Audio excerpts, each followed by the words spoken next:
ഞാൻ വിശ്വസിക്കുന്ന എല്ലാവരും സന്തോഷത്തോടുകൂടി ആയിരിക്കുന്നത് വിശ്വസിക്കുന്നു. സർവശക്തനായ ദൈവം നമ്മെ ഓരോരുത്തരെയും ബലപ്പെടുത്തട്ടെ. അല്പസമയത്തെ ചിന്തയ്ക്കായി നമുക്കൊരു വാക്യം വായിക്കാം. വെളിപ്പാട് പുസ്തകം അതിന്റെ 21-ാമത്തെ അധ്യായം 4-ാം വാക്യം. അവർ അവരുടെ കണ്ണിൽ നിന്ന് കണ്ണുനീരെല്ലാം തുടച്ചു കളയും. അടുത്തത് കൂടെ, ഇനി മരണം ഉണ്ടാകുകയില്ല. ഒരു നിമിഷം കണ്ണുകൾ അടയ്ക്കാം, പ്രാർത്ഥിക്കാം. പരിശുദ്ധനായ ദൈവമേ, സ്വർഗ്ഗസ്ഥ പിതാവേ, വായിച്ച വചനത്തെ അങ്ങയുടെ കരങ്ങളിലേക്ക് സമർപ്പിക്കുന്നു. ഞങ്ങൾക്ക് ആവശ്യമായ ആത്മീയ മന്ന സർവശക്തരെയും ഞങ്ങൾക്ക് വിളമ്പി നൽകുമാറാകണമേ. ഞങ്ങളോട് സംസാരിക്കണമേ അപ്പാ. ഞങ്ങൾക്ക് പുകഴുവാനൊന്നുമില്ല, ശ്രേഷ്ഠത പറയാനൊന്നുമില്ല. അങ്ങയുടെ ദയ കൊണ്ട് നിറയ്ക്കണമേ എന്ന് പ്രാർത്ഥിക്കുന്നു. സകലമാനോ മഹത്വം അങ്ങയ്ക്ക്. യേശുനാമത്തിൻ കർത്താവേ, ആമേൻ. ഞാൻ തന്നെ എഴുതിയൊരു പാട്ടിന്റെ 2 അടികൾ പാടിയതിനു ശേഷം പെട്ടെന്ന് ദൈവവചനത്തിലേക്ക് വരാം. देखो देखो कोई आ रहा है, देखो देखो कोई आ रहा है, आगे अपने उठा कर देख लो, कोई तो आ रहा है, यीशु आ रहा है, यीशु आ रहा है, ओ यीशु आ रहा है, यीशु आ रहा है, चंगाई करने वाले, छुटकारा देने वाले, शांति देने वाले, मुक्ति देने वाले, छुटकारा देने वाले, यीशु आ रहा है, छुटकारा देने वाले, यीशु आ रहा है। देखो देखो कोई आ रहा है, आगे अपने उठा कर देख लो, कोई तो आ रहा है। ഹല്ലേലൂയ, സ്തോത്രം. വളരെ അനുഗ്രഹിക്കപ്പെട്ട ഒരു നിമിഷമാണല്ലോ ഇന്ന് പകൽക്കാലം ദൈവം നമുക്ക് നൽകിയിരിക്കുന്നത്. നമ്മുടെ എല്ലാവരും ഒരു പ്രതീക്ഷയുണ്ട്. ദൈവമക്കളായി മാനസാന്തരപ്പെട്ട് സ്നാനപ്പെട്ട് പരിശുദ്ധാത്മാഭിഷേകം പ്രാപിച്ച് വിശുദ്ധ ജീവിതം നയിക്കുന്ന ദൈവമക്കൾക്കൊരു പ്രതീക്ഷയുണ്ട്, പ്രത്യാശയുണ്ട്, ഒരു ഉറപ്പുണ്ട്. നമ്മൾ എല്ലാ കാലവും ഭൂമിയിൽ ഇങ്ങനെ തന്നെ പോകത്തില്ല. നമുക്ക് ഈ ഭൂമിയിൽ അധിക സമയവും ഇല്ലതാണ്. ഒരു നാൾ കർത്താവിന്റെ കാഹള ശബ്ദം മധ്യാകാശത്തിൽ മുഴങ്ങുമ്പോൾ നാം ഓരോരുത്തരും ഇവിടെ നിന്ന് കണ്ണിമിക്കുന്നിടയിൽ രൂപാന്തരം പ്രാപിച്ച് കർത്താവിനോടൊപ്പം മേഘങ്ങളിൽ എടുത്തുകൊള്ളപ്പെടുമെന്നുള്ളത് ദൈവമക്കളുടെ പ്രത്യാശയാണ്. ആ പ്രത്യാശ ഉള്ളത് കൊണ്ടാണ് നമ്മൾ ഈ ഉച്ചയ്ക്ക് എല്ലാവരും ഉറങ്ങുന്ന സമയത്ത്, അവധി കിട്ടി അല്പസമയം വിശ്രമിക്കേണ്ട സമയത്ത് വിശ്രമിക്കാതെ ഓടി ദൈവസന്നിധി വന്നിരിക്കുന്നത്. അപ്പൊ നമ്മുടെ പ്രത്യാശ ആരിൽ നിന്നാണ് തുടങ്ങുന്നത്? യേശു ക്രിസ്തുവിൽ നിന്നാണ്. നമ്മുടെ ഇന്നത്തെ ഇവിടത്തെ പ്രധാന വിഷയം നസ്രനായ യേശു കർത്താവാണ്. യേശു കർത്താവിനെയാണ് നമ്മൾ ഇവിടെ ഉയർത്തുന്നത്. Praise the Lord. നമ്മുടെ ശരീരത്തിൽ ഒത്തിരി ക്ഷീണം കാണുമായിരിക്കാം. നമ്മൾ പലപ്പോഴും ജോലിയൊക്കെ ചെയ്ത് വളരെയധികം ടയർഡായിരിക്കാം. ചിലപ്പോൾ നിങ്ങളുടെ കരങ്ങളിൽ നിങ്ങൾ ആഗ്രഹിക്കുന്ന തരത്തിൽ നിങ്ങളുടെ കയ്യിൽ പൈസ ഇല്ലായിരിക്കാം. നിങ്ങൾ ഉദ്ദേശിക്കുന്ന തരത്തിൽ നിങ്ങളുടെ ചിന്ത മുന്നോട്ട് പോകുന്നില്ലായിരിക്കാം. നിങ്ങളുടെ ജീവിതത്തിൽ നിരാശ പലപ്പോഴും അറിയാതെ ജീവിതത്തിൽ വന്നുകൊണ്ടിരിക്കുകയായിരിക്കാം. കുടുംബത്തെ കുറിച്ചുള്ള ചിന്ത, തലമുറകളെ കുറിച്ചുള്ള ചിന്ത, നിങ്ങളുടെ ഭാവിയെ കുറിച്ചുള്ള ചിന്ത, ജോലിയെ കുറിച്ചുള്ള ചിന്ത, എങ്ങനെയാകും മുന്നോട്ടുള്ള കാര്യങ്ങൾ, പല പല ചിന്തകൾ നമ്മുടെ ജീവിതത്തിൽ നിറഞ്ഞു നിൽക്കുമ്പോൾ നമ്മുടെ ഹൃദയം നമ്മൾ പോലും അറിയാതെ തകരും. നമ്മൾ പോലും അറിയാതെ തകരുക മാത്രമല്ല, ഹൃദയം നുറുങ്ങുമ്പോൾ അറിയാതെ കണ്ണിൽ നിന്ന് കണ്ണുനീർ വരും. കണ്ണുനീരൊഴുകും. പലപ്പോഴും ചിലർ നൽകുന്ന പ്രയാസം നിമിത്തം നമ്മുടെ കണ്ണിൽ കണ്ണുനീര് വരും. നമ്മുടെ വീട്ടിലെ പ്രതിസന്ധികൾ, പ്രയാസങ്ങൾ ചിന്തിക്കുമ്പോൾ നമ്മുടെ കണ്ണിൽ നിന്ന് കണ്ണുനീര് വരും. ആരും സഹായിക്കാൻ ഇല്ലല്ലോ എന്ന് ചിന്തിക്കുമ്പോൾ നമ്മുടെ കണ്ണിൽ നിന്ന് കണ്ണുനീര് വരും.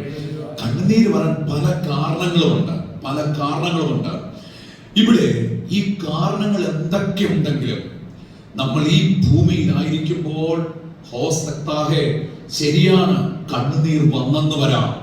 എന്നാൽ ഈ കണ്ണുനീർ തരുന്നവനെ ദൈവം ഇതാ പൂട്ടാൻ പോവുകയാണ് എന്ന് പറഞ്ഞാൽ, നമ്മുടെ ജീവിതത്തിൽ നിരാശ തരാനായി, നമ്മളെ ദൈവത്തിൽ നകറ്റാനായി, നമ്മുടെ സന്തോഷത്തെ ഇല്ലാതെയാക്കുന്ന ഈ ദുഷ്ട വ്യാപാര ശക്തിയെ, ദേശാധിപതി ശക്തിയെ, പിശാചിന്റെ തന്ത്രങ്ങളെ ഉടച്ച് ദൈവത്തിന്റെ വചനം പറയുകയാണ്, അവനെ ബന്ധിക്കാൻ പോകുകയാണ്. അടുത്ത് പറയുകയാണ്, ആ പ്രയാസം തരുന്നവനില്ല എങ്കിൽ പിന്നെ ദൈവം പറയുന്നു, പിന്നെ കണ്ണുനീരില്ല. ഈ പറയുന്ന വചനം 1000 വർഷം കഴിഞ്ഞിട്ടുള്ള സമയത്തെ കുറിച്ചാണ് പറയുന്നത്.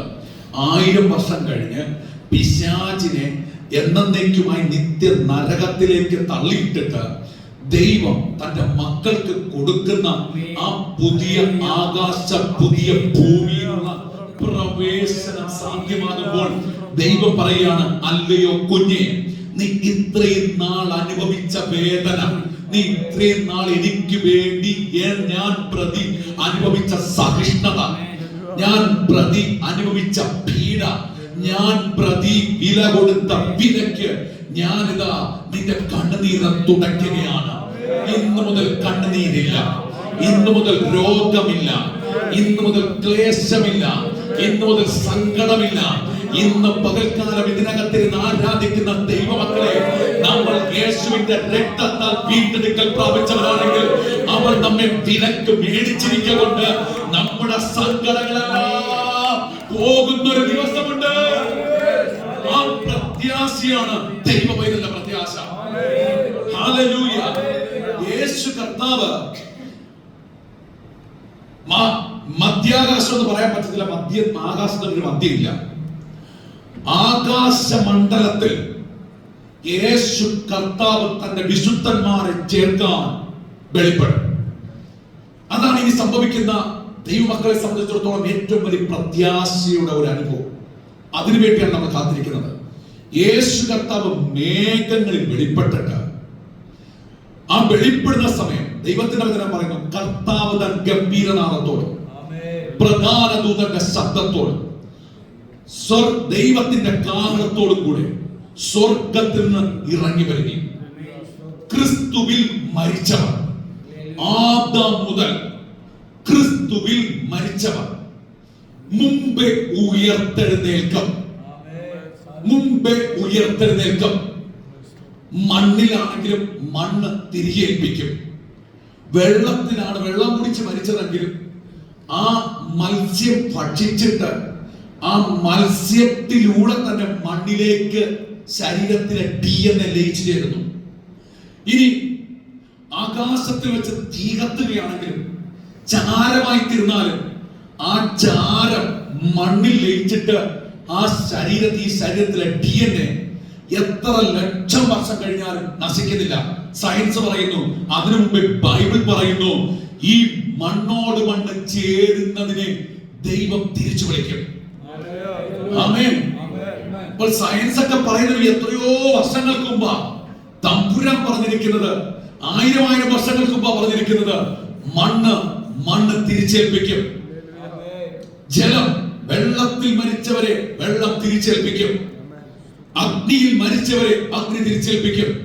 ഈ ഭൂമിയിൽ ഇതെല്ലാം ലയിച്ചു പോയാലും നമ്മുടെ ശരീരത്തിന്റെ DNA എത്ര കോടി 700 കോടിക്ക് മുകളിൽ ജനം ഇനിയും വർദ്ധിച്ചാലും എന്റെ DNA വേറെ ആർക്കും ചേരത്തില്ല. ഇവിടെ ഇരിക്കുന്നവർ ആരുടെ DNA വേറെ ആർക്കും ചേരത്തില്ല. അതാണ് ദൈവത്തിന്റെ സൃഷ്ടിയുടെ പ്രത്യേകത.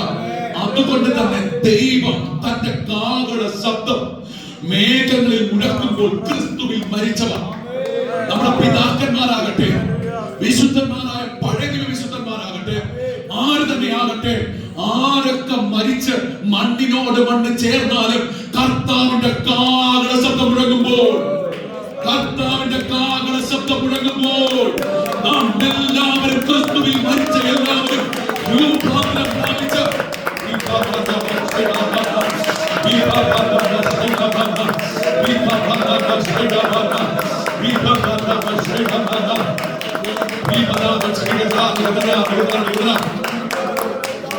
അവൻ ക്രിസ്തുവിൽ മരിച്ചവർ മുമ്പേ ഉയർത്തെഴുന്നേൽക്കും.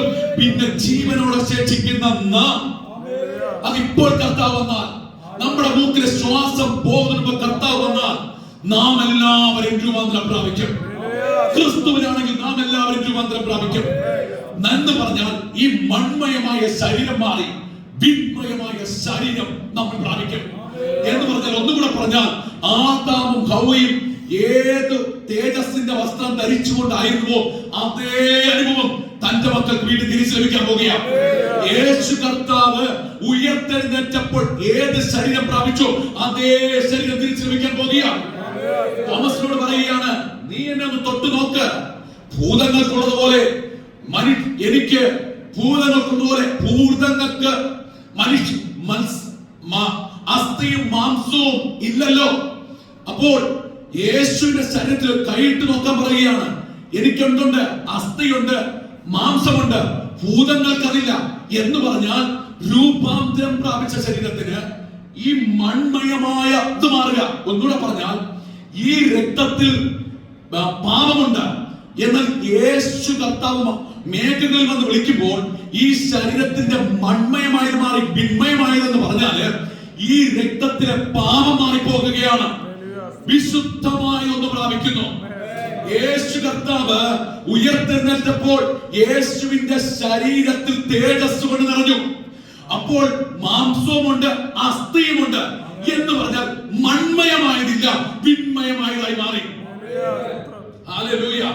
അപ്പോൾ നമ്മൾ ഓരോരുത്തരും കർത്താവിന്റെ കാഹളത്തിൽ എടുത്തുകൊള്ളപ്പെടുമ്പോൾ നമ്മുടെ ഈ ശരീരത്തിൽ മൺമയമായതെല്ലാം മാറും. ഈ രക്തത്തിൽ പാപമുണ്ട്, ഈ പാപമെല്ലാം എല്ലാ പാപത്തിന്റെ എല്ലാ കളങ്കങ്ങളും നമ്മുടെ രക്തത്തിൽ എന്നേക്കുമായി മാറും. വിശുദ്ധമായത് നമ്മൾ ധരിക്കും, വിശുദ്ധമായി തീരും. അതിനുകൊണ്ടാണ് റോമർക്കെഴുതിയ ലേഖനത്തിൽ പറയുന്നത് സാങ്ക്ടിഫിക്കേഷൻ ബൈ ഫെയ്ത്ത്, വിശുദ്ധീകരണം വിശ്വാസത്താൽ. എപ്പോഴും വിശുദ്ധീകരണം, എപ്പോഴും. അത് എപ്പോഴും എന്ന് പറഞ്ഞാൽ കാര്യം കരുതരുത്, പാപം ചെയ്യാനുള്ള ലൈസൻസ് ആണ് സാങ്ക്ടിഫിക്കേഷൻ എന്ന്. തെറ്റാണ്. പാപം ചെയ്യാനുള്ള ലൈസൻസ് അല്ല. പാപം ചെയ്യുന്നവർക്ക്, അറിഞ്ഞുകൊണ്ട് പാപം ചെയ്യുന്നവർക്ക് അവർക്ക് കോൺസിക്വൻസ് ഉണ്ട്. ദാവീദ് രാജാവ് പാപം അറിഞ്ഞുകൊണ്ട് ചെയ്തു. ആ അറിഞ്ഞുകൊണ്ട് ചെയ്തതുകൊണ്ട് തന്നെ അവന്റെ കുഞ്ഞ് 8-ാം നാൾ പ്രവേശിക്കുന്നതിന് മുമ്പ് അവന്റെ കുഞ്ഞിനെ ദൈവം എടുത്തുകൊണ്ടു. കാരണം എന്താണെന്നറിയാമോ? പരിച്ഛേദനയേക്കാൻ, യഹൂദന്മാർക്ക് വിശുദ്ധമായ പരിച്ഛേദനയേക്കാൻ ദൈവം അനുവദിച്ചില്ല. പക്ഷെ അവൻ വെട്ടിലിരുന്നു, വെണ്ണിയിലിരുന്നു, നിലവിളിച്ചു, കരഞ്ഞു, പ്രാർത്ഥിച്ചു. ദൈവം എന്താ അവന്റെ പ്രാർത്ഥന കേൾക്കാഞ്ഞേ എന്ന് നിങ്ങൾ ആരെങ്കിലും ചിന്തിക്കുന്നുണ്ടെങ്കിൽ, ദൈവം അവന്റെ പ്രാർത്ഥന കേട്ടു, അവന്റെ പാപത്തെ ദൈവം ക്ഷമിച്ചു. അതിന്റെ അടയാളം എന്താണ്? അവന്റെ പാപത്തെ ദൈവം ശിക്ഷിച്ചു. അതാണ് അവന്റെ കുഞ്ഞ് എടുത്തുകൊള്ളപ്പെട്ടത്. എന്നാൽ ദൈവം അവന്റെ പാപത്തെ ക്ഷമിച്ചു എന്നതിന്റെ തെളിവെന്താണ്? അടുത്തൊരു കുഞ്ഞിനെ ദൈവം കൊടുത്തു. സോളമൻ ജ്ഞാനികളുടെ ജ്ഞാനിയായി അവൻ മാറ്റപ്പെട്ടു. ദാവീദിനെ കൊണ്ട് എന്ത് ചെയ്യാനിരുന്നുവോ അത് ദാവീദിനെ കൊണ്ട് ചെയ്യിച്ചില്ല, അവന്റെ മകനെ കൊണ്ട് ദൈവം ചെയ്യിച്ചു.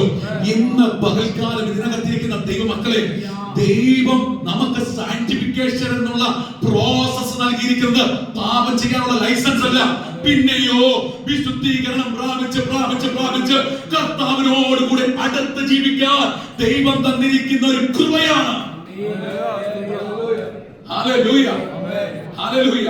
സാങ്ക്ടിഫിക്കേഷൻ ബൈ ഫെയ്ത്ത് എന്ന് പറഞ്ഞാൽ നമ്മൾ സൂര്യൻ അസ്തമിക്കുന്നതിന് മുമ്പേ ആരോടെങ്കിലും നമുക്ക് എന്തെങ്കിലും കുറവുണ്ടെങ്കിൽ അവരോട് നമ്മൾ ക്ഷമിക്കണം. മനസ്സിൽ കറ കൊണ്ട് നടക്കരുത്, കോപം കൊണ്ട് നടക്കരുത്. നമുക്ക് യോജിക്കാത്ത സ്വഭാവം മാറിപ്പോക്കോ, പക്ഷെ ആരോടും കറ കൊണ്ട് നടക്കരുത്, വിദ്വേഷം കൊണ്ട് നടക്കരുത്, പക കൊണ്ട് നടക്കരുത്. ദൈവത്തിന് യോഗ്യമാം വണ്ണം, ദൈവസഭയ്ക്ക് യോഗ്യമാം വണ്ണം ദൈവമക്കൾ നടക്കുമ്പോൾ നമ്മളിലെ ക്രിസ്തു പ്രകാശിക്കും. നമ്മളിലൂടെയുള്ള പ്രകാശം കണ്ട് ജാതികൾ യേശുവിനെ അറിയാനിടയാകും. അതാണ് ദൈവം ആഗ്രഹിക്കുന്നത്. അപ്പോൾ അവിടെ നമുക്കിവിടെ കാണാൻ കഴിയുന്നത് ഈ കർത്താവ് യേശുവിന്റെ അഗ്നി നമുക്ക് സംഭവിക്കാനുള്ളത് പെട്ടെന്ന് ഷോർട്ടായിട്ട് പറയാം. ഇങ്ങനെ വിശദീകരിച്ച് പറഞ്ഞു പോയാൽ സമയമില്ല. ആദ്യം സംഭവിക്കാൻ പോകുന്നത് കർത്താവിന്റെ വരവ്. ആ വരവിന് പറയുന്ന പേരാണ് രഹസ്യവരവ്. എല്ലാവരും കാണത്തില്ല, എന്നാൽ ക്രിസ്തുവിൽ ജീവിക്കുന്നവർ അറിയും. അവരുടെ ചെവികളിൽ മാത്രമേ കാഹള ശബ്ദം കേൾക്കത്തുള്ളൂ. ജാതികൾ അറിയും. എപ്പോഴെന്നറിയാമോ? നമ്മൾ എടുത്തുകൊള്ളപ്പെട്ട് കഴിയുമ്പോൾ കാണാനില്ല എന്നുള്ള വാർത്ത പരക്കുമ്പോൾ ഈ പുസ്തകം വായിച്ചിട്ടുള്ളത്, നമ്മളൊക്കെ പ്രസംഗിച്ചോ ടെസ്റ്റിമണി പറഞ്ഞോ ഒക്കെ കേട്ടിട്ടുള്ളവരൊക്കെ പറയും, അയ്യോ അന്ന് ഈ വ്യക്തി എന്നോട് ഇത് പറഞ്ഞായിരുന്നു. ഇത് കാണാനില്ലാത്ത ആരുമാണ് കൊണ്ടുപോയി കിഡ്നാപ്പ് ചെയ്തതൊന്നുമല്ല. ഇവർ പറഞ്ഞതുപോലെ യേശു വന്ന് തന്റെ ജനത്തെ ചേർത്ത് കൊണ്ടുപോകും.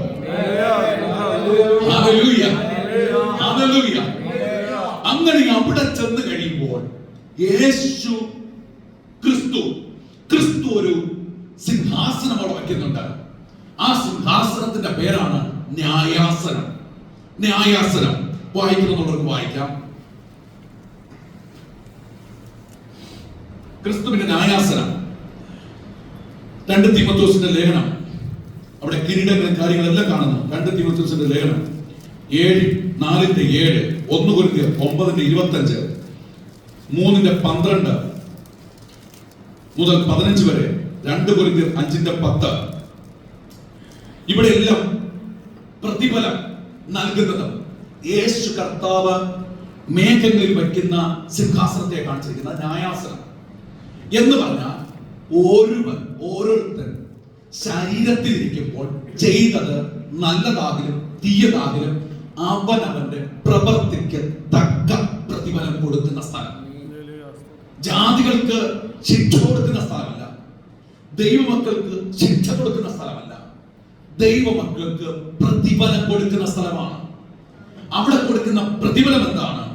1 കൊരിന്ത്യരുടെ ലേഖനം 9:25 വാക്യം. പ്രതിഫലം വാടാത്ത കിരീടം, പ്രശംസാ കിരീടം, നീതിയുടെ കിരീടം, ജീവകിരീടം, തേജസ്സിന്റെ കിരീടം.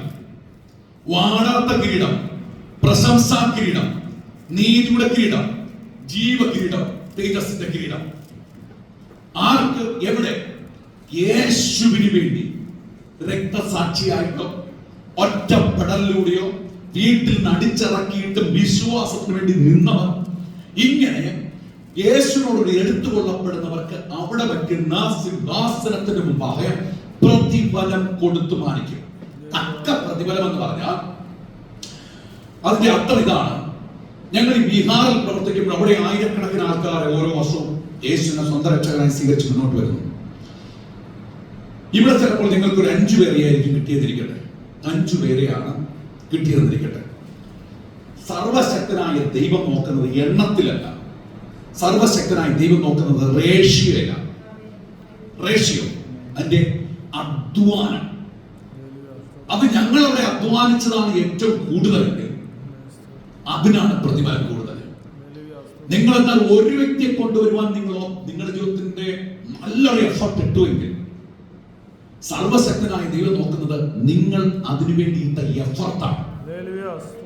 അപ്പോൾ പ്രതിഫലം ആത്മാക്കളുടെ എണ്ണം, നമ്മൾ നേടിയ എണ്ണത്തിനനുസരിച്ചല്ല, നമ്മൾ അതിനുവേണ്ടി കൊടുത്ത വിലയ്ക്കനുസരിച്ചാണ്. അതുകൊണ്ട് ദൈവമക്കളെ, നിങ്ങൾ ആരും നിരാശപ്പെട്ടു പോകരുത്. അയ്യോ, എനിക്ക് ഇത്രയും പേരെ നേടാൻ പറ്റിയില്ലല്ലോ. അതിന് നിങ്ങൾക്ക് ഒരു ആത്മഭാരം ഉണ്ടാകണം. നിരാശയല്ല ഉണ്ടാകരുത്, ആത്മഭാരം ഉണ്ടാകണം. എനിക്ക് നശിച്ചുകൊണ്ടിരിക്കുന്ന ജനത്തിന് വേണ്ടി കണ്ണുനീർ ഒഴുക്കണം, എനിക്ക് പ്രാർത്ഥിക്കണം, എനിക്ക് ഉപവസിക്കണം, എനിക്ക് ട്രാക്ട് കൊടുക്കണം, എനിക്ക് സുവിശേഷം പറയണം, എന്റെ കൂട്ടുകാരോട് പറയണം, എന്റെ ബന്ധുമിത്രാരോട് പറയണം. ഈ ഭാരമുള്ളിൽ വേണം. ഭാരം മാത്രം മതിയോ? പറ്റത്തില്ല. പറയാനുള്ള സാഹചര്യത്തിന് വേണ്ടി, സമയത്തിന് വേണ്ടി കാത്തിരിക്കണം. എപ്പോഴാ സമയം കിട്ടുന്നത്? തേരിനോട് ചേർന്ന് നടക്കാൻ പറഞ്ഞാൽ തേരിനോട് ചേർന്ന് നടന്നാൽ മതി. തേരിനോട് ചേർന്ന് നടക്കാൻ പറഞ്ഞാൽ, ഫിലിപ്പോസിനോട് പറഞ്ഞാൽ തേരിനോട് ചേർന്ന് നടന്നാൽ മതി. സമയമാകുമ്പോൾ ദൈവം നിന്നോട് ചോദിക്കാൻ പറയും. ഒത്തിരി ഒന്നും ചോദിക്കണ്ട.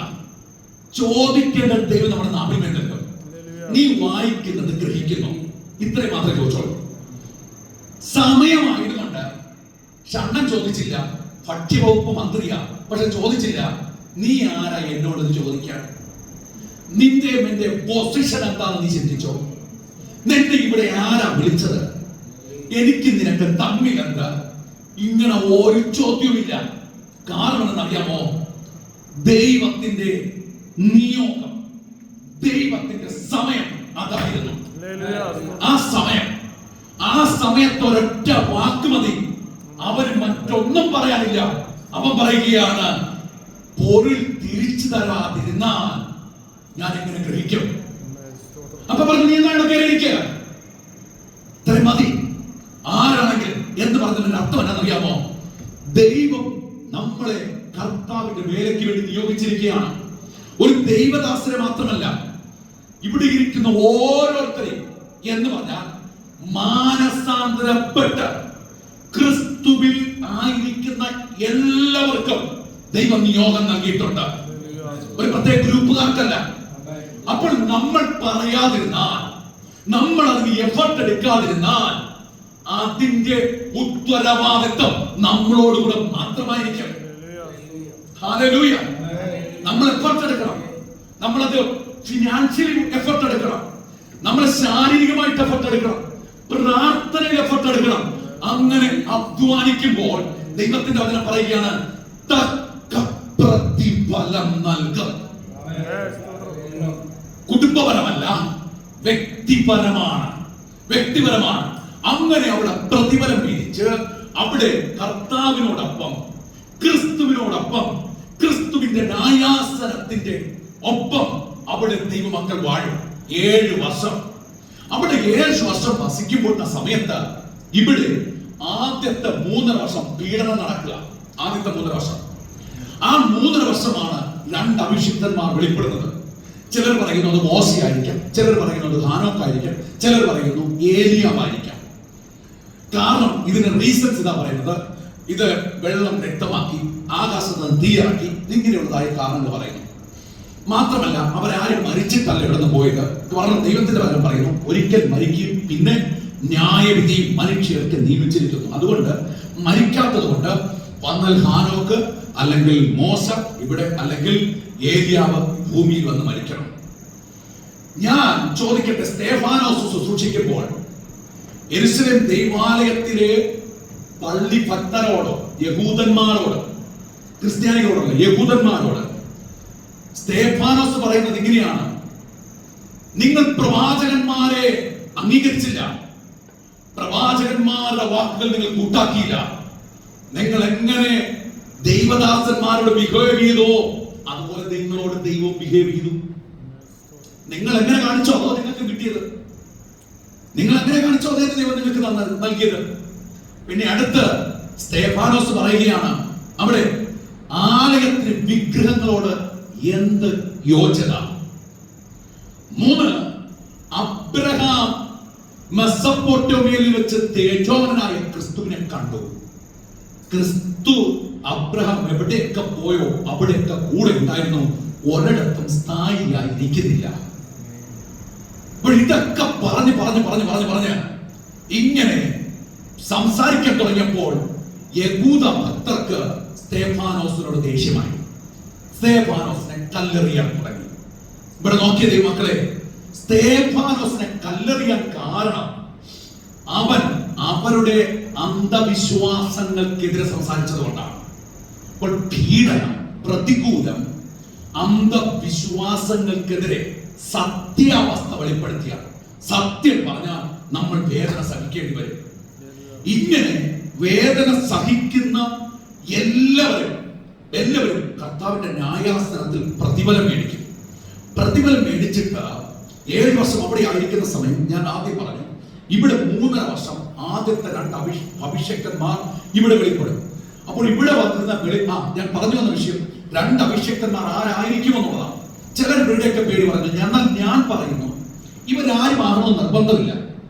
കാരണം മോശ അത്ഭുതം ചെയ്തത്, അവിടെ പൗലോസ് പറയുന്നുണ്ട്, മോശ അത്ഭുതം ചെയ്തത് മോശയുടെ കഴിവുകൊണ്ടല്ല. ഏലിയാവ് അത്ഭുതം ചെയ്തത് ഏലിയാവിന്റെ കഴിവുകൊണ്ടല്ല. ഏലിയാവിനെ ദൈവം അഭിഷേകം ചെയ്ത് നിയോഗിച്ചത് കൊണ്ടാണ് ഏലിയാവ് അത്ഭുതം ചെയ്തത്. മോശയും അങ്ങനെ തന്നെയാണ്, അല്ലാതെ അവരുടെ കഴിവുകൊണ്ടല്ല. അങ്ങനെയെങ്കിൽ എന്നെയും ദൈവത്തിന് ഉപയോഗിക്കാൻ കഴിയും. ഇവിടെ ഇരിക്കുന്ന ദൈവദാസരെയും നിങ്ങളെയും എല്ലാവരും ദൈവത്തിന് ഉപയോഗിക്കാൻ കഴിയും. അതുകൊണ്ട് ഇന്നയാൾ തന്നെ പറയണമെന്ന് നിർബന്ധമില്ല. 2, മൺമയമായ ശരീരത്തോടുകൂടെ വിൺമയമായ ലോകത്തിൽ വസിക്കാൻ കഴിയത്തില്ല. അത് ഹാനോക്കാണെങ്കിലും ശരി, ഏലിയാവാണെങ്കിലും ശരി, ഈ മൺമയമായ ശരീരത്തോടുകൂടെ സ്വർഗീയ അനുഭവത്തിൽ അല്ലെങ്കിൽ വിശ്രാമ സ്ഥലത്ത് അവിടെ വിൺമയമായ ലോകത്ത് വസിക്കാൻ കഴിയത്തില്ല. അപ്പോഴങ്ങനെയെങ്കിൽ ഈ ശരീരത്തിന് രൂപാന്തരം ഉണ്ടായിട്ടാ പോകേണ്ടത്.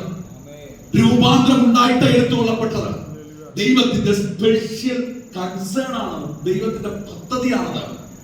അപ്പോൾ അവർ ഇനിയും വന്ന് മരിക്കേണ്ട ആവശ്യം എന്താണ്?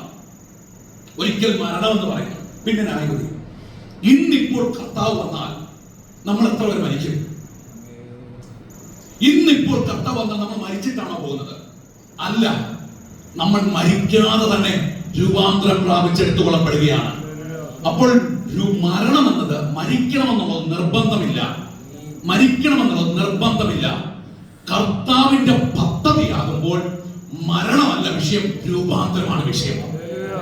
അപ്പോൾ ദൈവത്തിന് ആരെ ഉപയോഗിക്കാൻ കഴിയും? അങ്ങനെയെങ്കിൽ ഈ ആദ്യത്തെ 3.5 വർഷം 2 അഭിഷക്തന്മാർക്ക് ദൈവം അധികാരം കൊടുക്കും. വെള്ളത്തെ പച്ചവെള്ളമാക്കുക, വെള്ളത്തെ രക്തമാക്കി, അതുപോലെ ആകാശം തീയിറക്കി. അത് ആരെ കൊണ്ടും പറ്റും, നമ്മളെ കൊണ്ട് പറ്റും. അങ്ങനെയുള്ള അത്ഭുതങ്ങൾ നടക്കും. യേശുവിനെ കുറിച്ച് പ്രസംഗിക്കും.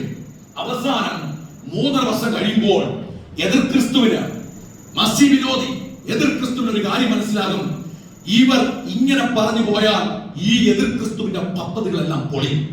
അങ്ങനെ ഇവരെ 2 പേരെ കൊന്നുകളയും. 3 ദിവസം ഇവരുടെ ജനം യെരൂശലേം തെരുവീതിയിൽ കിടക്കും. 3-ാമത്തെ ദിവസം ദൈവത്തിന്റെ ശക്തി ഇറങ്ങി വന്ന് അവിടെ നിന്ന് ആ 2 പേരും ഉയരങ്ങളിലേക്ക് എടുത്തുകൊള്ളപ്പെടും.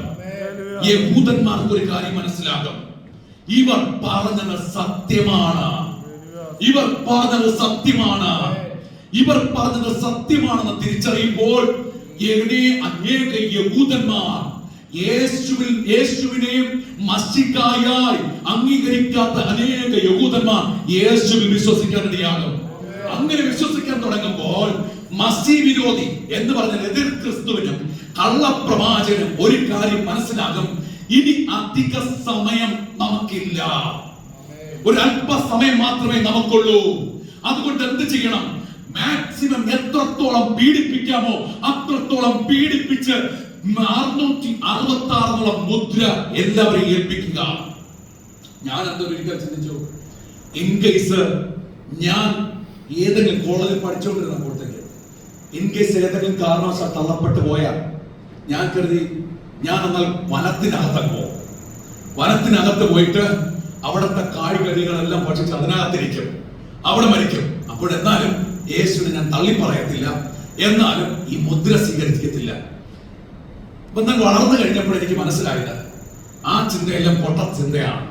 കാരണം എന്നറിയാമോ, നമ്മുടെ നാട്ടിൽ ആധാർ വന്നു, ഇന്ത്യയിൽ ആധാർ വന്നു. ആദ്യം പല പാർട്ടിക്കാരും എതിർത്തു. പക്ഷേ ആരെല്ലാം എതിർത്തവരെല്ലാം ഓട്ടോമാറ്റിക്കലി ആധാർ എടുക്കേണ്ടി വന്നു. ഇന്ന് എല്ലാവർക്കും ആധാറുണ്ട്. ആധാർ ഇല്ലാതെ ഒരൊറ്റ പരിപാടി നടക്കത്തില്ല. റേഷൻ കാർഡിൽ ഫോട്ടോ പതിപ്പിക്കണമെന്ന് പറഞ്ഞു വന്നു. ചിലർ പറഞ്ഞു അതിന്റെ ഒന്നും ആവശ്യമില്ല എന്നൊക്കെ പറഞ്ഞു. അവസാനം റേഷൻ മേടിക്കണമോ ഫോട്ടോ പതിപ്പിച്ചേ പറ്റത്തുള്ളൂ എന്നുള്ള നിലയിലേക്ക് വന്നു. എന്ന് പറഞ്ഞതുപോലെ ഗവൺമെന്റ് ഒരു നിയമം കൊണ്ടുവന്നാൽ ഓട്ടോമാറ്റിക്കലി എല്ലാവരും അത് ചെയ്യും എന്ന് പറഞ്ഞതുപോലെ തള്ളപ്പെട്ടു പോയാൽ ആ സമയത്ത് എതിർ ക്രിസ്തു ഒരു നിയമം കൊണ്ടുവരും. നിയമം അതൊരു നേതാവായിട്ടാണ് വരുന്നത്. എതിർ ക്രിസ്തു എന്ന് പറയുന്നത് ഒരു നേതാവായിരിക്കും, ലോക നേതാവായിരിക്കും, ഒരു മത നേതാവാകാൻ സാധ്യതയുണ്ട്. അതുകൊണ്ടാണ് ഗ്ലോബലൈസേഷൻ എന്നൊക്കെ പറയുന്നത്. അങ്ങനെ ഇങ്ങനെ ഒരു നിയമം കൊണ്ടുവരുമ്പോൾ ഓട്ടോമാറ്റിക് ആയിട്ട് ഇവിടെ ഉള്ളവർക്ക് അത് അംഗീകരിച്ചേ മതിയാകത്തുള്ളൂ. എന്നാലും സ്വീകരിക്കാതിരിക്കുന്നവർ കാണും. അങ്ങനെ സ്വീകരിക്കാതിരിക്കുന്നവരെ ഇടിക്കുന്ന കാളയുടെ മുമ്പിലിടും. അടുത്ത 3.5 വർഷം മഹാപീഡനമാണ്. ഇവർ മഹാക്ലേശത്തിൽ നിന്ന് വന്നവർ, മഹാകഷ്ടത്തിൽ നിന്ന് വന്നവർ. ഏതാ മഹാകഷ്ടം? അടുത്ത 3.5 വർഷം മഹാപീഡനം ഉണ്ടാകും. ഇടിക്കുന്ന കാള. അതുപോലെ കൊളോസ്യം എന്ന് നമ്മൾ കേട്ടിട്ടുണ്ട്, റോമൻ കൊളോസ്യം. അവിടെ 1-ാം നൂറ്റാണ്ടിൽ ഈ യേശുവിനെ സ്വീകരിച്ചവരെ ആ റോമൻ കൊളോസ്യത്തിനകത്ത് ഗർഭിണികളെയും കുഞ്ഞുങ്ങളെയും ഒക്കെ അതിനകത്തോട്ടങ്ങ് വിട്ടിട്ട് വിശന്ന് പൊരുതി നിൽക്കുന്ന സിംഹത്തെ തുറന്നുവിടും. ആ സിംഹം ഇവരുടെ അടുക്കിലേക്ക് വന്ന് ഇവരെ കടിച്ചു കീറി പച്ചക്ക് തിന്നുന്നത് കണ്ട് ഗാലറിയിൽ ഇരുന്ന് ന്യൂറോ ചക്രവർത്തി ഉൾപ്പെടെ പല യഹൂദന്മാരും ചിരിച്ച് അവർ സന്തോഷം ഒരു വിനോദമായി അവർ കണ്ടുകൊണ്ടിരുന്നു. അതുകൊണ്ട് എന്ത് സംഭവിച്ചു? അവിടെ രക്തപ്പുഴ ഒഴുകുവാനിടയായി പല പല പല യുദ്ധങ്ങളിലൂടെ. പല കാരണങ്ങളുണ്ട്. അപ്പോൾ അടുത്ത 3.5 വർഷം മഹാപീഡനം ഉണ്ടാകും. ആ 3.5 വർഷത്തെ പീഡനം വെളിപ്പാട് പുസ്തകത്തിൽ 3.5 വർഷം, ഒരു കാലം, ഇരുകാലം, അരക്കാലം, ഇങ്ങനെ രണ്ട് കാലഘട്ടങ്ങളായിട്ട് 7 വർഷം. 7 വർഷം കഴിയുമ്പോൾ യേശു കർത്താവ് തന്റെ വിശുദ്ധന്മാരുമായി ഒരു മലയിൽ താൻ ഇറങ്ങി വന്ന് തന്റെ പാദം ചവിട്ടും. നമ്മുടെ യേശു കർത്താവ് തന്റെ പാദം ചവിട്ടും. ഒരു മല 2ആയി പിളർക്കും. അവിടെ ഒരു താഴ്വര രൂപാന്തരപ്പെടും. താഴ്വര, മത്തായി സുവിശേഷം 25-ാം അധ്യായം. അവിടെ ഒരു സിംഹാസനം വയ്ക്കും. ആ സിംഹാസനത്തിന്റെ പേരാണ് തേജസ്സിന്റെ സിംഹാസനം. തേജസ്സിന്റെ സിംഹാസനം. അത് അവിടെ വിശദീകരിച്ച് പറയാൻ സമയമില്ല. അതുകൊണ്ട് ഞാൻ അവിടെ പിന്നീട് എവിടെയും പറയാം. ഇത് എത്ര കേട്ടാലും നമുക്ക് മതിയാകത്തില്ല. അതാണ് വെളിപ്പാട് പുസ്തകത്തിന്റെ ഒരു പ്രത്യേകത. അവിടെ വയ്ക്കുന്ന സിംഹാസനത്തിൽ ചെമ്മരിയാടുകളെയും കോലാടുകളെയും തമ്മിൽ വേർതിരിക്കും. ഈ ചെമ്മരിയാടുകളും കോലാടുകളും എന്ന് പറയുന്നത് ജാതികളായിരിക്കുന്നവരെ, ചെമ്മരിയാടെന്ന് പറയുന്നത് യഹൂദന്മാരെ സംരക്ഷിച്ച, പീഡന സമയത്ത് രക്ഷിക്കപ്പെട്ട യഹൂദന്മാരെ സംരക്ഷിച്ചവരെക്കാണ് ചെമ്മരിയാടെന്ന് പറയുന്നത്. മറക്കരുത്. കോലാടെന്ന് പറയുന്നത് യഹൂദന്മാരോട് ക്രൂരമായി പെരുമാറിയവർ. അതിനാണ് അവിടെ പറഞ്ഞത്, ഞാൻ നഗ്നനായി വന്നു, എനിക്ക് ഉടുക്കാൻ നിങ്ങൾ തന്നു, മറ്റൊരിടത്ത് തന്നില്ല, തന്നില്ല. ഭക്ഷിക്കാൻ വിശന്നു. അത് വിശദീകരിച്ച് പറയേണ്ട കാര്യങ്ങളാണ്. എന്നാൽ ഞാൻ നിങ്ങൾക്ക് അതിന്റെ ഒരു ഓർഡർ മനസ്സിലാക്കാൻ വേണ്ടി മാത്രം പറയുന്നതാണ്. അപ്പോൾ ഭക്ഷിക്കാൻ തന്നു, കുടിപ്പാൻ തന്നു, തന്നില്ല. യഹൂദന്മാരെ സംരക്ഷിക്കാത്തത്. അങ്ങനെ ചെമ്മരിയാടുകളെയും കോലാടുകളെയും തമ്മിൽ വേർതിരിക്കും. അവിടെ വെച്ച് പിശാചിനെ 1000 വർഷത്തേക്ക് ചങ്ങലയ്ക്കിട്ട് പൂട്ടും. അന്ന് മുതൽ പിന്നെ ഇവിടെ പട്ടിണിയില്ല, രോഗമില്ല, സങ്കടമില്ല. 1000 വർഷത്തേക്ക് നീതിயின் സൂര്യനായ യേശു കർത്താവ് രാജാവായി ഈ ഭൂമിയിൽ വാഴുന്ന കാലം. നമുക്ക് പ്രത്യാശയില്ലേ? ആ പ്രത്യാശയാ നമ്മളെ വീട്ടിൽ നിന്ന് അടിച്ചിറക്കിയിട്ടും നമ്മളെ കൊല്ലുമെന്ന് പറഞ്ഞിട്ടും നമ്മൾ ഇന്നും വിശ്വാസത്തിൽ ഉറച്ചു നിൽക്കുന്നത് ഈ പ്രത്യാശയാണ്. ആമേൻ, ഹല്ലേലൂയ. ഞാനൊക്കെ എന്നെ തെറ്റിപ്പോയനെ.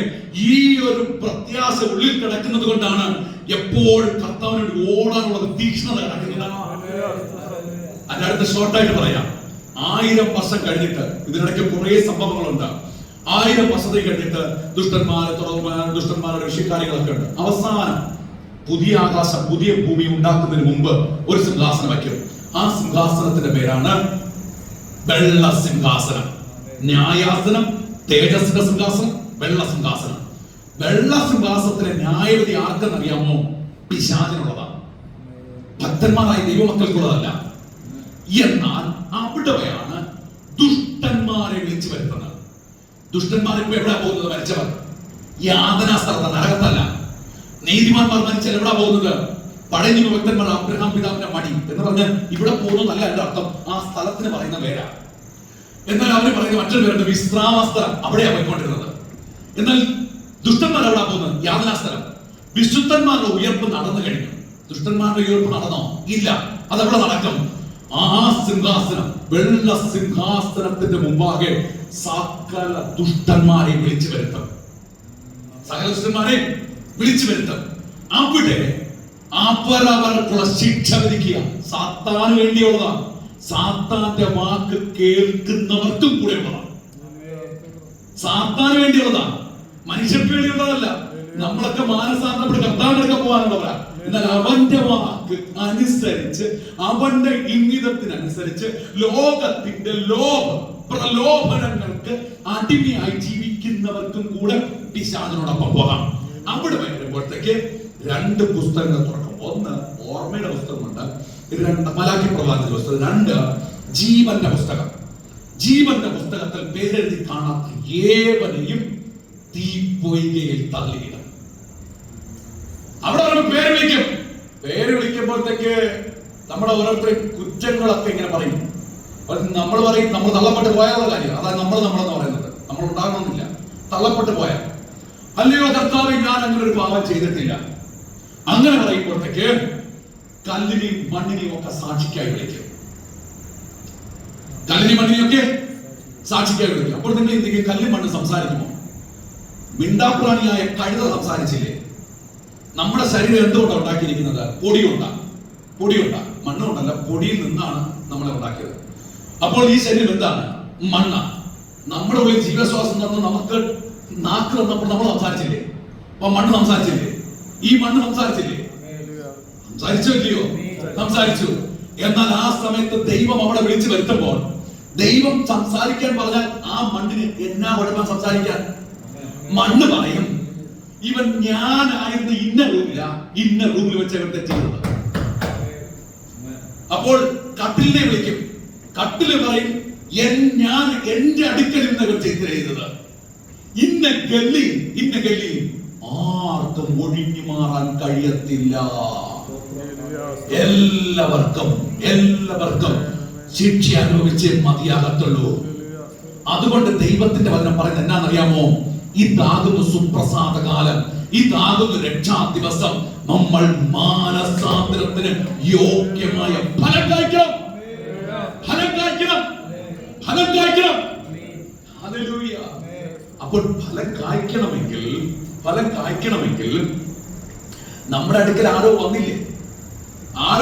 ആരാ? ഏതോ സുവിശേഷകൻ പണ്ട് നമ്മുടെ അടുക്കൽ വന്നു.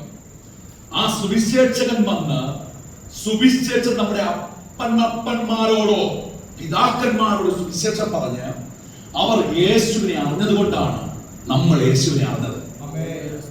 നമ്മുടെ അടുക്കൽ സുവിശേഷം പറയാൻ വന്നത് ആരൊക്കെയെന്നറിയാമോ? ഇതേ സുവിശേഷന്മാരായിരുന്നു. തോമസ് അപ്പോസ്തലൻ എങ്ങനെയാ ഇന്ത്യയിൽ വന്നെന്നുള്ളത് അത് വലിയൊരു ചരിത്രമാണ്. ആദ്യം പഞ്ചാബിൽ പോയി ഗുണ്ടാഫോറസ് രാജാവിന്റെ അടുക്കൽ പോയി, അവിടെ നിന്നാണ് പിന്നെ കേരളത്തിലേക്ക് വരുന്നത്. അപ്പോഴങ്ങനെ തോമസ് അപ്പോസ്തലൻ, Gutenberg, Benjamin Bailey, Graham Staines, Robert കോക്ക് ഇത്യാദി മിഷണറി വീരന്മാർ നമ്മുടെ ഭാരതത്തിൽ, നമ്മുടെ കേരളത്തിൽ വന്ന് നമ്മുടെ പിതാക്കന്മാരുടെ സുവിശേഷം പറഞ്ഞു. അവർ നമ്മൾ കൊടുത്ത ഭക്ഷണം കഴിച്ചു. അവർക്ക് ഇഷ്ടമുണ്ടായിരുന്ന ഭക്ഷണമല്ല. അവർ നമ്മുടെ പിതാക്കന്മാരോടൊപ്പം കുടിലുകളിൽ കിടന്നുറങ്ങി, കാളവണ്ടിയിൽ യാത്ര ചെയ്തു, വഴിയോരത്തുനിന്ന് കുടിച്ചു. അവർ ഇതൊക്കെ അനുഭവിച്ച് നമ്മുടെ പിതാക്കന്മാരുടെ സുവിശേഷം പറഞ്ഞു. അവർ ജീവനുള്ള ദൈവത്തെ കണ്ടുമുട്ടി. കണ്ടുമുട്ടിയത് കൊണ്ടാണ് നമുക്ക് ജീവനുള്ള ദൈവത്തെ കണ്ടുമുട്ടാൻ കഴിയുന്നത്. നമ്മൾ യേശുവിനെ അറിഞ്ഞത് കൊണ്ടാണ് അടുത്ത് നമ്മുടെ തലമുറയ്ക്ക് യേശുവിനെ കിട്ടുന്നത്. നമ്മൾ ഈ യേശുവിനെ മറ്റുള്ളവർക്ക് കൊടുക്കാൻ എന്ത് വില കൊടുത്തു? ഞാൻ ഷാർജയിലായിരുന്നു. ഷാർജയിൽ അവിടെ ചർച്ചക്കോടിന്റെ പാസ്റ്ററായിട്ട് ശുശ്രൂഷിക്കുന്ന സമയം 2007, 2008, 2009 അവിടെ ഗിൽഗാൽ ബൈബിൾ കോളേജിൽ ഞാൻ പഠിപ്പിക്കുന്നുണ്ടായിരുന്നു. നാട്ടിലായിരുന്നപ്പോൾ Thiruvalla Sharon Bible college, Pullad India Christian theological Bible college ഞാൻ പഠിപ്പിക്കുന്നുണ്ടായിരുന്നു. തിരുവല്ല, ചെങ്ങന്നൂർ, ബദൈപ്പള്ളി, മുണ്ടിയപ്പള്ളി, നെടുമ്പറമ്പ് ഇവിടെയൊക്കെ ചർച്ച് മിനിസ്റ്റർ ചെയ്തു. ചെങ്ങന്നൂർ കോളേജിന്റെ ബാക്കിൽ ഒരു വീട്ടിൽ ആരംഭിച്ച പ്രവർത്തനം 7 മാസം കൊണ്ട് അവിടെ ഒരു വലിയൊരു 70 പേരടങ്ങുന്ന വലിയൊരു ഗ്യാതറിംഗ് ആയി. ഓർത്തഡോക്സിൽ അനേകം രക്ഷിക്കപ്പെട്ടു വന്നു. അവിടെ ഒരു 60 സെന്റ് സ്ഥലം മേടിച്ചു. ചർച്ച് പണിയാനിടയായി. ഷാർജയിലെ ഒരു ഇൻഡിപെൻഡന്റ് ചർച്ച്, ഇന്ത്യ ലൈഫ് ചർച്ചിന്റെ ബ്രാഞ്ച് ആയിരുന്നു. നെടുമ്പറത്ത് ഒരു ഹോള് മാത്രം ഉണ്ടായിരുന്നു. ആദ്യമായിട്ട് പ്രവർത്തിക്കാൻ എന്നെ ഏൽപ്പിച്ചു. ഞാൻ ആ ഭിത്തിയിൽ തലയിടിച്ച് കഴിഞ്ഞിട്ടുണ്ട്. എനിക്ക് പാസ്റ്റാകാനുള്ള ഇഷ്ടത്തിലല്ല ഞാൻ സുവിശേഷ വേല ആരംഭിച്ചത്. എനിക്ക് പാസ്റ്റാകാനുള്ള ക്വാളിറ്റി ഇല്ലായിരുന്നു. പക്ഷെ ഞാൻ എന്ത് വെറുത്തോ അത് തന്നെ ദൈവം എന്നെ കൊണ്ട് ചെയ്യിച്ചു. എന്നെ ആ രീതിയിലേക്ക് എന്നെ മെനഞ്ഞെടുത്തു. ഞാൻ കൊള്ളരുതാത്തവനായിരുന്നു, പക്ഷേ ദൈവം എന്നെ കൊള്ളാകുന്നവനായി മെനഞ്ഞെടുത്തു. അങ്ങനെ അവിടെ നിന്ന് 2007 KP സാറിന്റെ സിനഡ് ഓഫീസിൽ സർക്കുലേഷൻ മാനേജറായിട്ട് ഞാൻ വർക്ക് ചെയ്തിട്ടുണ്ട്. ഞാൻ അത് കഴിഞ്ഞ് ഷാർജയിൽ പോയി. ഷാർജയിലായിരിക്കുമ്പോഴാണ് ദൈവം എൻ്റെ ഉള്ളിൽ ഒരു വല്ല ആത്മഭാരം നൽകുന്നത്. സാക്ഷി പറയണമെന്നുണ്ടാകും, പക്ഷെ എനിക്ക് ദൈവോധനം പറയാതെ സാക്ഷി പറയാൻ വലിയ ബുദ്ധിമുട്ടാണ്. കാരണം എന്റെ മെയിൻ ഉദ്ദേശം ഞാൻ യേശുവിനെ ഉയർത്താറുള്ളതാണ്. സാക്ഷി നിരവധിയുണ്ട്. പോലീസ് വണ്ടിയെ തടഞ്ഞ മഴയുണ്ട്, ഒത്തിരി അനുഭവങ്ങൾ. അതൊക്കെ ആ അനുപറയും സാക്ഷ്യങ്ങളാണ് ഇവിടെ വേണ്ടത്. കാരണം ഇവർക്കെല്ലാം ദൈവോധനം ഇവരുടെ പ്രസംഗിക്കാൻ ഇഷ്ടംപോലെ പാസ്മാർ വരുന്നുണ്ട്. എന്നാൽ ബീഹാറിൽ നിന്നൊക്കെ വല്ല ആണ്ടിലൊരിക്കലായിരിക്കും വരുന്നത്. പക്ഷെ എനിക്ക് ദൈവോധനം പറയാതെ വലിയ ബുദ്ധിമുട്ടാണ്. കാരണം ഈ ദൈവവചനമാണ് നമ്മളെ പ്രത്യാശയിൽ നിലനിർത്തുന്നത്. അതുകൊണ്ടാണ് ഞാൻ ആദ്യം ദൈവവചനം പറഞ്ഞതിന് ശേഷം അടുത്തേക്ക് പോകുന്നത്. പക്ഷെ വെളിപ്പാട് പുസ്തകം നിങ്ങൾക്കറിയാം, ആര് പ്രസംഗിച്ചാലും 1 മണിക്കൂറോ 2 മണിക്കൂറോ ഒന്നും പ്രസംഗി തീരത്തില്ല. അത് കടൽ പോലെയാണ്. ഇതിനി അടുത്തും എത്ര പ്രസംഗിച്ചാലും എനിക്ക് കൊതിയും തീരത്തില്ല. അപ്പോൾ ചില ഇടങ്ങളിൽ എനിക്ക് വെളിപ്പാട് പുസ്തകത്തിന് പറയണം തോന്നും. അന്നേരം അത് വിഷയമായി റിലേറ്റഡ് ആയി പറയും. അങ്ങനെ അവിടെ ആയിരിക്കുമ്പോൾ എനിക്ക് ഇഷ്ടമില്ലായിരുന്നു നോർത്ത് ഇന്ത്യയിൽ പോകാൻ. കാരണം ഞാൻ 2003 പായിപ്പാട് ബൈബിൾ കോളേജിൽ MD പഠിക്കുമ്പോൾ ഞാൻ ബീഹാറിൽ നിന്ന് പോയിട്ടുണ്ട്. എന്നെ അന്ന് പായിപ്പാട് ബൈബിൾ കോളേജിൽ ഡയറക്ടർ ഡോക്ടർ അലക്സാണ്ടർ ബെൽ എന്നെ ഒരു ഗ്രാമത്തിൽ പ്ലേസ് ചെയ്തു, സെമിലി ഗ്രാമത്തിൽ. ഉച്ചയ്ക്ക് ഭക്ഷണം കൊണ്ടുവച്ചു. മഞ്ഞപ്പൊടിയിൽ ചാലിച്ച് കടുകെണ്ണയിൽ മിക്സ് ചെയ്ത് കുറെ ചോറും കത്തിരിക്ക 4ആയിട്ട് കട്ട് ചെയ്ത ഒരു കറി. കടുകെണ്ണയുടെ സ്മെല്ല് കാരണം എനിക്ക് ആഹാരം കഴിക്കാൻ പറ്റുന്നില്ലായിരുന്നു. ഞാൻ ചോദിച്ചു, വേറെ കറിയൊന്നും ഇല്ലയോ? അവർ പറഞ്ഞില്ല, ഇതാ ഞങ്ങൾ കഴിക്കുന്നേ. എനിക്ക് കഴിക്കാൻ പറ്റുന്നില്ലായിരുന്നു. ഞാൻ ഭക്ഷണം വേണ്ടാന്ന് പറഞ്ഞ് മാറ്റിവെച്ചു. അവിടുത്തെ വെള്ളവും കുടിക്കാൻ പറ്റുകയില്ലായിരുന്നു. കുടിച്ചു കഴിയുമ്പോൾ വയറ്റിനകത്തുനിന്ന് വല്ലാത്തൊരു സ്മെല്ല് വരും, വൊമിറ്റിംഗ് ടെൻഡൻസി ഉണ്ടാക്കും. വെള്ളം കുടിക്കാതിരിക്കാൻ പറ്റത്തില്ല. മൂക്ക് അടച്ചു പിടിച്ചിട്ട് ഒറ്റ ട്രിപ്പ് ഒരു ഗ്ലാസ് വെള്ളം കുടിക്കുമായിരുന്നു. വെള്ളവും കുടിക്കാൻ കഴിയുന്നില്ല, ആഹാരം കഴിക്കാൻ കഴിയുന്നില്ല.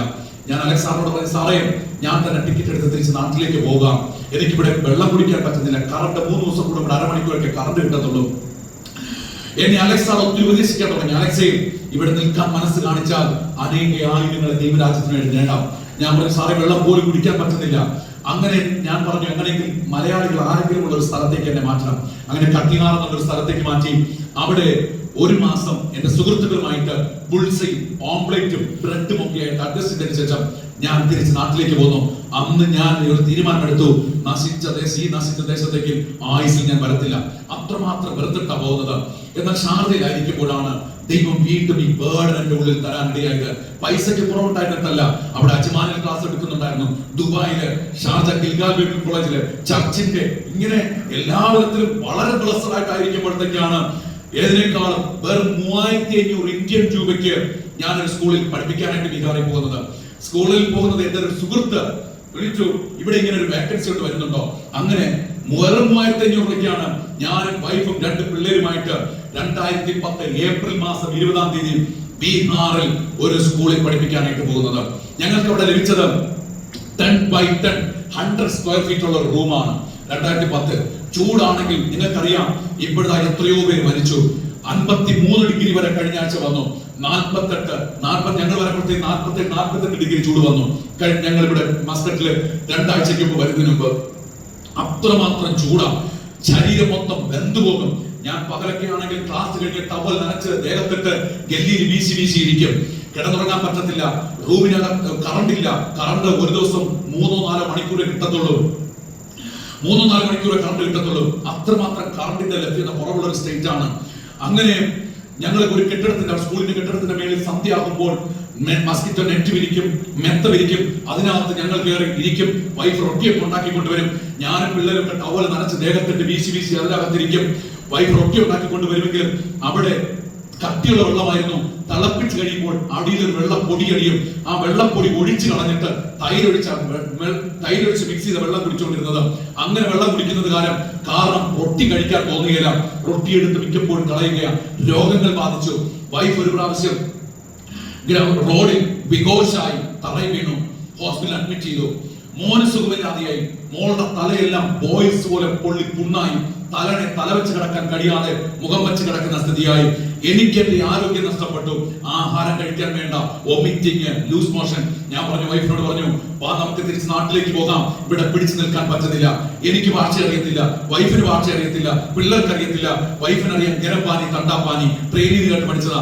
ഹിന്ദി അറിയത്തില്ലാത്തൊരു കുടുംബം. ഹിന്ദിക്കാരുടെ കർത്താവിന്റെ വേലയുമായി ഞാനിങ്ങനെ തിരിച്ചു പോകാമെന്ന് പറയാനുള്ള കാരണം കുഞ്ഞുങ്ങളുടെ കരച്ചിൽ അസഹനീയമായി.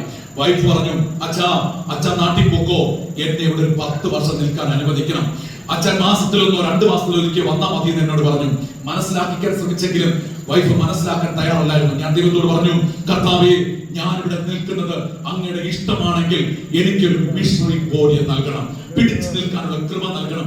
പ്രാർത്ഥിക്കാൻ തുടങ്ങി. ചില മാസങ്ങൾ കഴിഞ്ഞപ്പോൾ ഒരു വീട് വാടകയ്ക്ക് എടുക്കാനിടയായി. ഒരു വീട് വാടകയ്ക്ക് എടുത്ത പ്രവർത്തനം അവിടെ അങ്ങോട്ട് മാറ്റി. അത് കഴിഞ്ഞ് ഒരു ഗ്രാമത്തിൽ പോയി അവിടെ ഒരു മരത്തിന്റെ കീഴിൽ ഒരു നേഴ്സറി ആരംഭിച്ചു. 1 വർഷം തികയുന്നതിന് മുമ്പ് 10 പേർ അവിടുത്തെ അമ്പലക്കുളത്തിൽ സ്നാനപ്പെട്ട് ഒരു ചർച്ച ആരംഭിച്ചു. അതായിരുന്നു നമ്മളിലൂടെ ചെയ്ത ആദ്യത്തെ ദൈവപ്രവൃത്തി.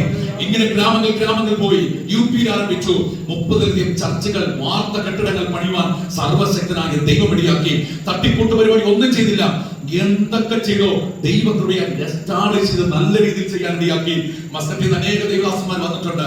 ഞാൻ ഈ പറഞ്ഞതിന്റെ താല്പര്യം എന്തെന്നറിയാമോ? ഇന്ന് 200-ലധികം പാസ്റ്റേഴ്സ് ഉണ്ട്. അതുപോലെ അനേക ചർച്ചകൾ സ്ഥാപിക്കാൻ ഇടയായി. ഇതെല്ലാം എന്റെ കഴിവ് കൊണ്ടായിരുന്നില്ല.